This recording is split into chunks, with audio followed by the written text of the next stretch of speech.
Good afternoon. I finished work just a little while ago and I get home and I quickly come to the realisation that Eva is working nights tonight, so I'm going to spend the evening sat at home on my own. And I looked outside at the blue skies and the sunshine blaring, and you think it's almost a crime to waste this.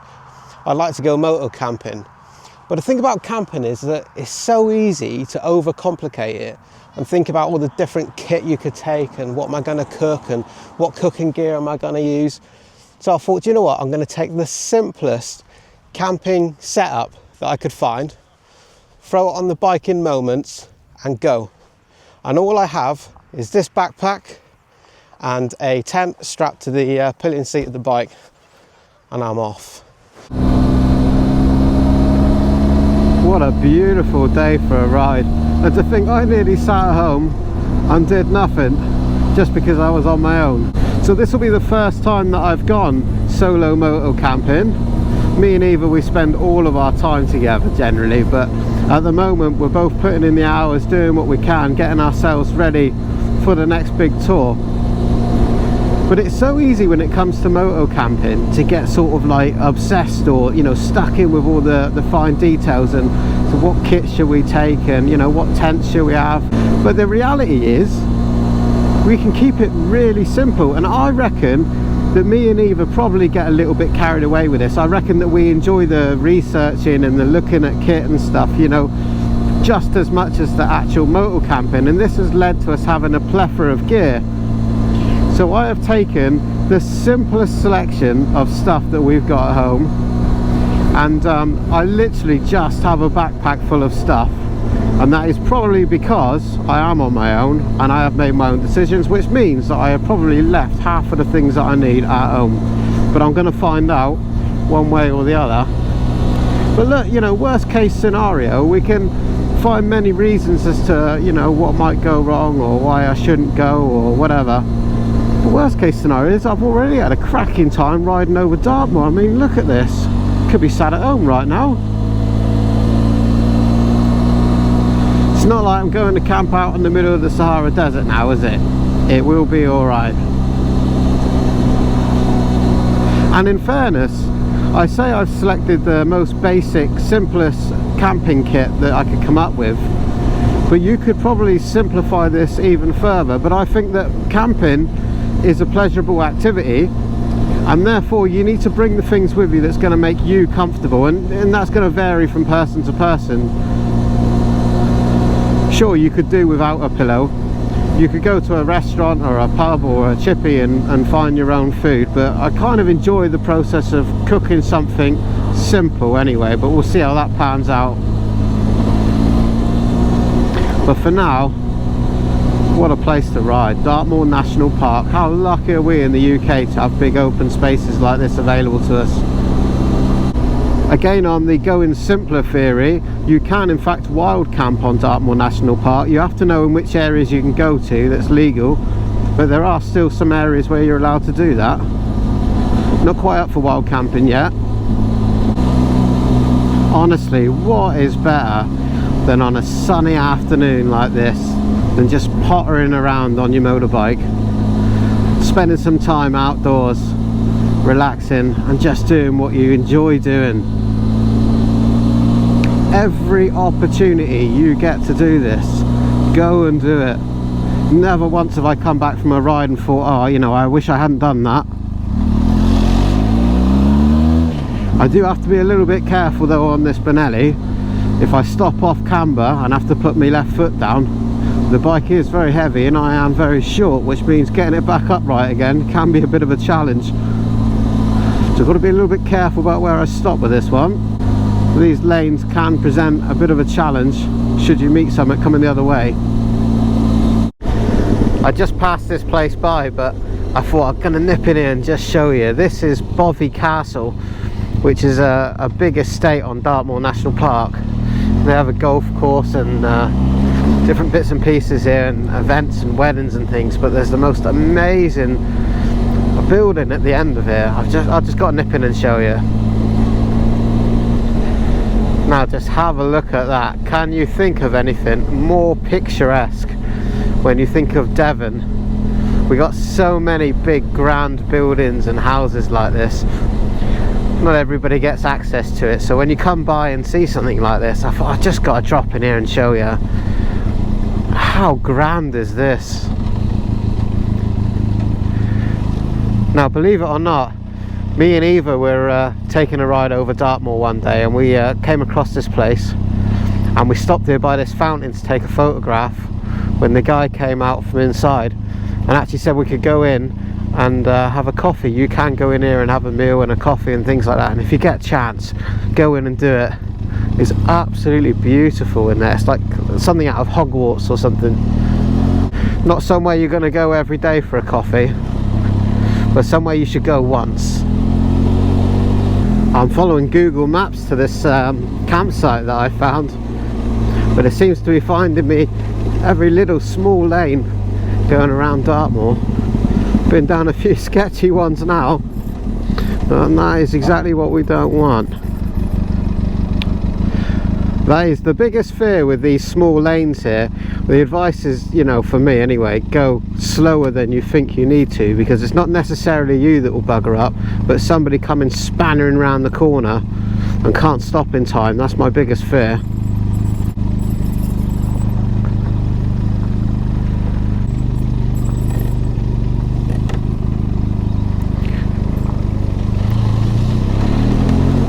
Always fun and games in the Devon lanes.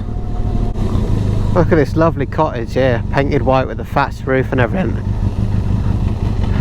Always a treat knocking around the countryside here. Another perfect example of going on a little mini adventure. I could be sat home now watching TV doing nothing, but no, I made the decision to go out on the bike, and it never disappoints. Well, sat nav says I am pretty much there. Unfortunately, I don't remember the name of the campsite or anything, so hopefully I'm going to stumble across it. How many can there be here? Ah, this looks promising. So I've just arrived at Barley Meadow campsite, which looks very busy actually. Alright, so we just arrived here at the campsite, and just to show you, usually our bikes are stacked right up with gear and bags and bits and pieces, but all I've literally got is this small Lone Rider ADV tent, which I'm sure a lot of you will have seen before, and that backpack. And inside there is everything I need for camping tonight, including cooking and sleeping and even filming equipment, tripods and bits and pieces. Well, for now, let's get ourselves booked in, find a pitch, get ourselves sorted out.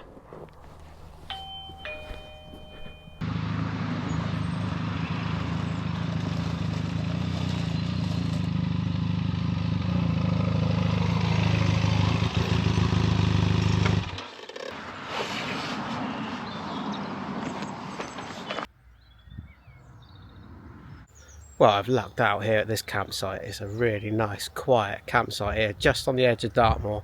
And I was going to show you smugly how I didn't need to bring a camping chair, and I could just take the seat off the motorbike and use that for a seat on the floor. But actually, I've lucked out, and there's a bench here for my pitch as well, with a bike right next to it. Can't get any better than that. So here it is. This is tonight's accommodation. This is the Lone Rider ADV tent, and it's the smallest tent that we own. But I've actually used this one once before when camping with friends, and it's absolutely brilliant. But it does have a downside, its size. So the pros is it packs down in a really small size, as you can see, and you can carry that on the bike, there's no problem. But for both me and Eva and all our gear and our recording kit, it's not quite big enough. But for one, or a lone rider, it is perfect.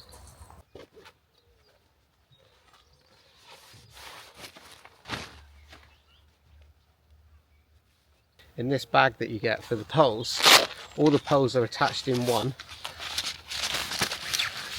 So that just folds out and makes the frame nice and easy. And then built into the same bag, there's a little pocket with all your pegs in. And a little tip that I've seen with these pegs is that they are great. They're small and lightweight, but when you push them in, the tips are really sharp. So keep yourself bottle cap and put that in your hand and use that to drive it into the ground. So just to show you just how quick and simple that was, that is literally one frame for the pole. So all the poles are connected, and then all you need to do is clip on the tent inner to the outside of these poles with these little grey clips. It could not be easier.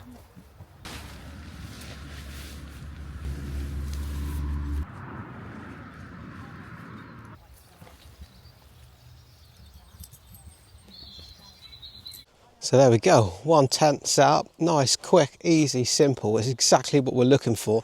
Simple case of put down the ground sheet, connect the frame together, which is one pole, you can't mess it up. Connect the inner tent to the pole, throw the fly sheet over, peg it down, you're done. That's it. It is literally 5, maybe 10-minute job first couple of times you do it. Brilliant. I love on this tent, and something we learned early on from our MSR tent, is that you want 2 openings ideally, because when you camp in places where it's really hot, it becomes a boil in a bag. But if you can open both doors with a mesh door inside, the air breezes right through, makes a world of difference. So that's the tent setup itself. All we need to do is sort out our sleeping arrangements inside, and that consists of just 3 simple things. Let's get inside and I'll show you. I love just how easy it is to get in and out of this tent.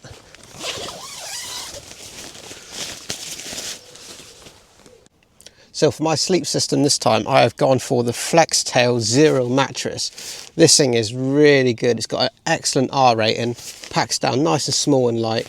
That's all you need. I've got my Sea to Summit sleeping bag, and I've got my new Flextail pillow as well. This thing's fantastic. Before we were using a Thermarest pillow, which was probably 4 times the size of that, but this is an inflatable job with a memory foam on the top. I'll show you, it's great. And lastly, to put it together, we got Old Faithful. This is the Flextail pump. You can blow these mattresses up with a bag, but I ain't. Work smart, not hard.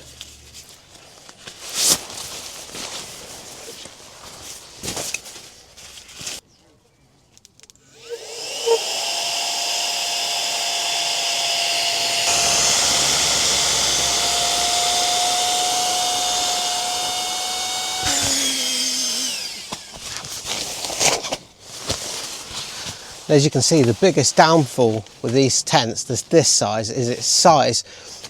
As I said earlier, it is perfect for one person. You've got a sleeping mat here, about another foot or so of space there. Put your gear, your helmet, your jacket, your boots, that sort of thing. But for me, I don't think it's really a 2-man. Perhaps me and Eva will try it out one day, but I can't see that becoming a habit. So mattress sorted. Next luxury is the pillow. Again, this is something that you can probably do without if you want to. You know, you can always roll up your jacket or something like that. But for me, camping has to be something that's enjoyable, and you have to be comfortable. And, you know, for what this costs and the comfort level it gives you, for me, it's an absolute no-brainer. Look at that. So this is the perfect compromise for me. So although it is a blow-up one, and it does have a bit of that sort of like crinkly effect, the top layer of this has a memory foam on the top, which deadens the sound when you're lying on it, and it's a huge improvement over our previous blow-up ones, and it's much smaller than the full-size Thermarest ones we were using before. So it is a compromise, but it saves so much space. That one's great. And this is my huge, unnecessarily warm sleeping bag from Sea to Summit. Good for something like -9 degrees Celsius, but I love this thing. Well, there we go. That's my little camp setup, all done, nice and easy. It is literally a 10-minute job to set up this style of setup. So, you know, if all the faff and hassle of camping puts you off, then just simplify it. Small and light is the way to go. Something I always want when we're traveling is I want my helmet and my bike gear inside. There's plenty of room in the vestibules each side of this tent, so you can, if you're on your own, put your bag outside there in a dry bag. But for me, to keep it away from all the bugs and things, I like to have my helmet and my gear inside.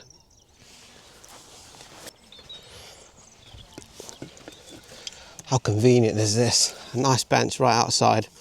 even a small shop here on site, so I was able to grab a can of Coke and a bottle of water. I must admit, I was expecting this a random Thursday afternoon. I thought I'll go to a campsite and I'll be the only one here, as has been all our previous nights camping as we've been going through winter and stuff. Every now and again we get mad enough to go camping again.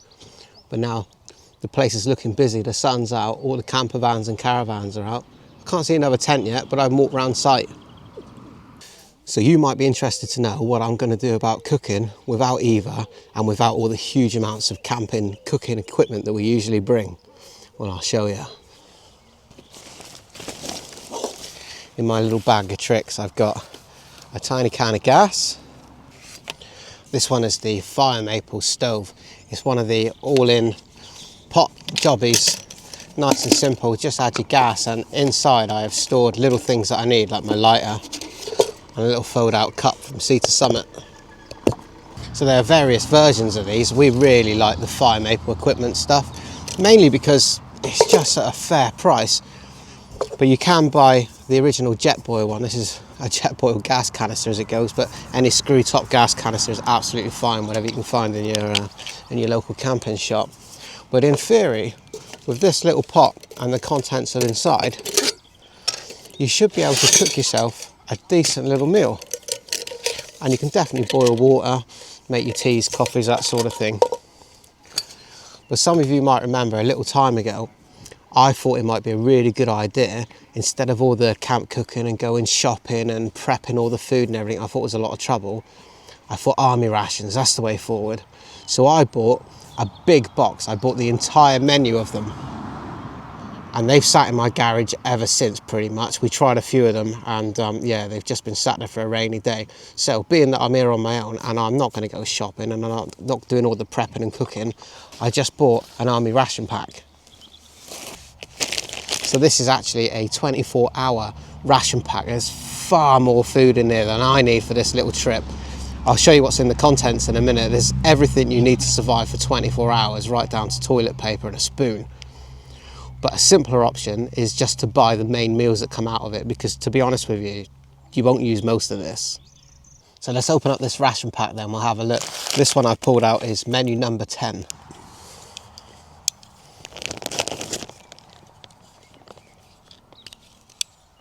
Okay, so inside here we have got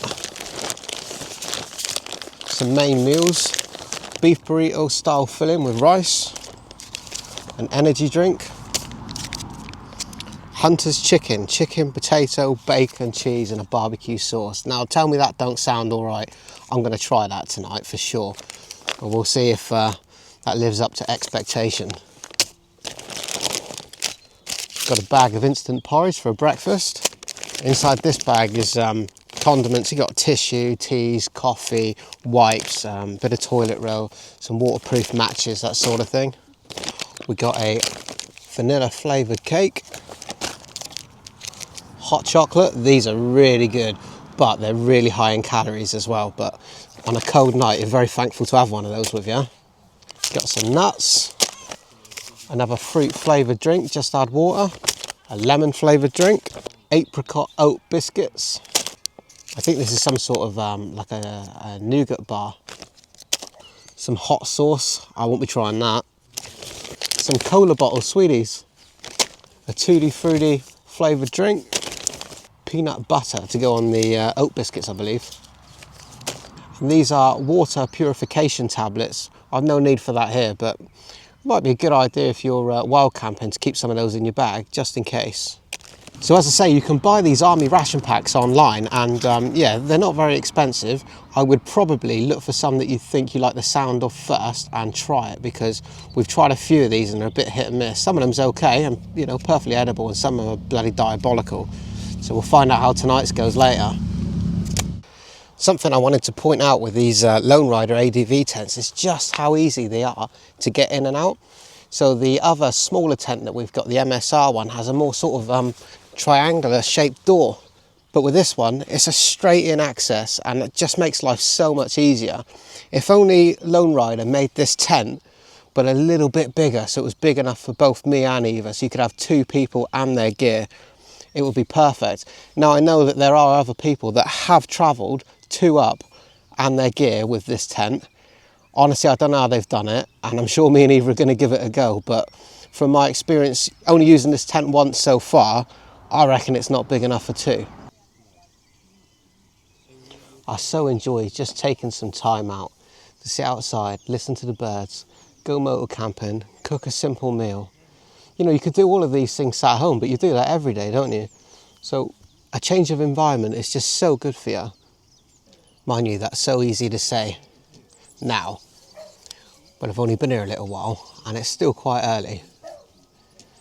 So other than having downloaded a few series on Netflix, I'm not really sure what it is I'm going to do tonight. But hey, as I just said, that's what I'd be doing at home. I'd just be sat home watching Netflix. Why not do it outside in the sunshine? I do need to man up a little bit, really. I got myself a nice new Leatherman. So many people are raving about these on their travels and camping and stuff and finding uses for them. I'd quite like to get one of those wood burning stoves so you can just assemble them. I think they're flat pack, and go and find yourself a branch, saw it up, set fire and cook your dinner. I'm sure those wild camping episodes are coming.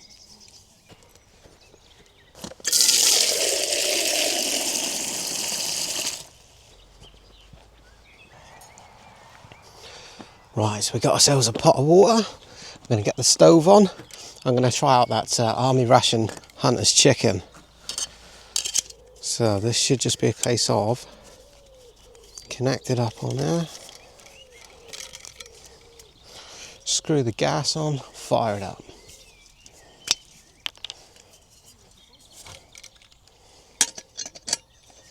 Probably should have done the gas before I filled the water.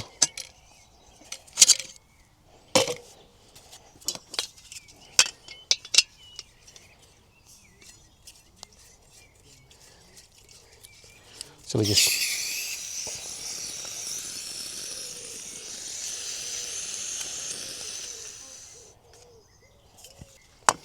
put the pot of water on and fire it up.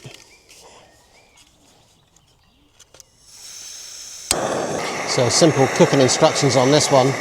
Boil it for 10 minutes, dip your spoon in and go for it. That's the sort of cooking I like. Tell you what, this thing's got some balls. Got to be careful with this thing. Very easy to scald yourself with that. Right, water's boiling, so I'm just gonna put that ration in there. Hey Siri, set timer 10 minutes.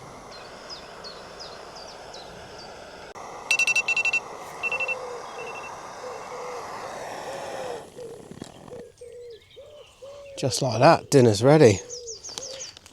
Now I haven't got any plates or anything with me, just the Army ration packs are inside here. We got the long spoon. You do not want to forget this. If you're using boiling a bag meals, trust me, it's no fun trying to get the food out the bottom of a boiling packet with a normal short spoon. You need the long one.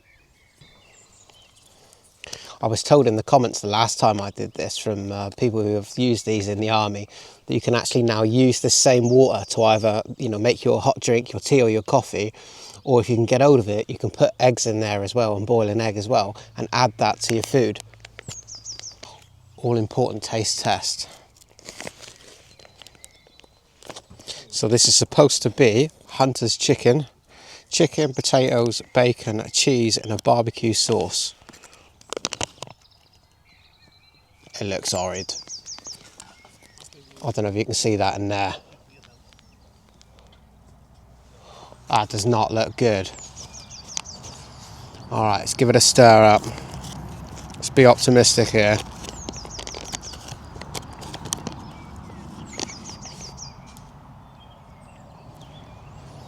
I mean, it smells alright, but look at that. I think I prefer it when Eva's here.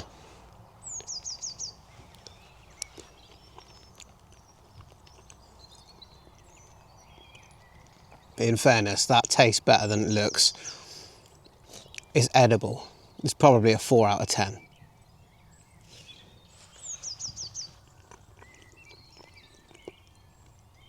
Maybe a 3.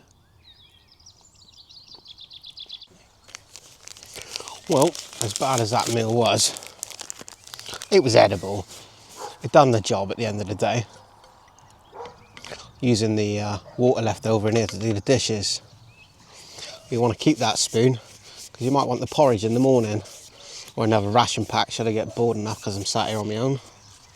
I have to admit, as the evening goes on, there's a couple of things that I do miss from my usual camping kit, one of which is the drone. There's an amazing sunset going down behind me over Dartmoor, so I wish I could show you that, but yeah, no bags and things on the bike to carry it. And the other thing, Crocs. Crocs rock. When you get to a campsite and you've been wearing your bike boots all day, there's nothing better than taking those off and putting your Crocs on just for, you know, bowling around the campsite, and it just makes life so much easier getting in and out of the tent and things, you know, if you need to go to the toilets, that sort of stuff. But there it is. But it goes to show this can be done with minimal equipment, lightweight, and just as much fun. So I guess there's nothing left to do now but get myself settled down in the tent. 7:30. Sun's starting to go down now, but luckily I did think of this and I've prepared and downloaded some Netflix. So yeah, I'm going to chill out in the tent and perhaps try out some of those army ration snacks. So just before I shut down the doors here, I just thought I'd show you what I meant when I was saying earlier on about having the doors both sides and the air can come straight through. And it's really nice as well that you're able to see your bike outside the tent. But you can put these mesh doors up both sides to keep the bugs and whatnot out. So I'll show you around. So there is a vestibule area here, just on the outside, big enough to put your bags in. But of course, if you fill this area up, getting in and out becomes a bit more difficult. There's plenty of pockets inside. And up above, there's this sort of storage net area. Plenty of hooks, put the flex tail light on. And as I said earlier, there is plenty enough room in here to get 2 mats, smallish mats. But I think it's a bit of a battle for 2 people really. I think you could probably do one nighter or something, but I wouldn't want to travel like that. As I say, there's enough really for one person, their mat and their gear. But you can't really moan about that, can you? I mean, it does do exactly what it says on the tin, a lone rider. Well, do you know what? I've had a really nice afternoon and a pleasant evening here, camping. Okay, I'm out on my own, and I'm sure you guys have missed either as much as I have. But, you know, sometimes it's good to do things on your own. And hopefully we'll be able to come together again and do a very big trip soon. I'd like to thank Robert Belasco, who's been a fantastic supporter of us both and donated some money for a night's camping on Buy Me a Coffee. So thank you very much, Robert. And I'd also like to thank everybody else who supports us on Buy Me a Coffee, who buys t-shirts and hoodies and things. You know, these things really do help contribute to make the big tours happen. So we can't thank you enough for that. Well, I'm going to get my head down now, chill out and enjoy my night's camping. So thanks for joining me, and I'll see you in the next one. I love you, bye.